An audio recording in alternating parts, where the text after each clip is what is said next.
Yeah, it's really interesting because he said he grew up alongside the river, and, he made a point about how the US is also involved in the issue on the Mexican side because a lot of the folks who live along the river, were deported, um, so they're sort of in these unincorporated areas along the river,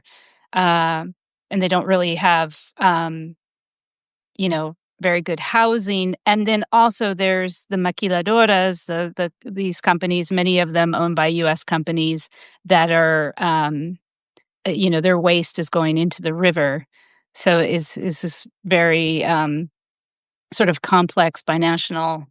issue. Exactly. I think that from the US side, there's often a discourse, and this is a discourse that's, present in sort of the environmental activism of like, Mexico isn't taking care of its trash and sewage and it's ending up in our country, but the part of the contamination comes from the maquiladora industry, which depends on this sort of permissiveness on the part of the Mexican authorities to be able to pollute more freely than you could in the US. That's, sort of one of the reasons that that industry exists where it does, in addition to cheap labor. And the other aspect that he mentioned that he says has been going on for 40 years and there really hasn't been a change is that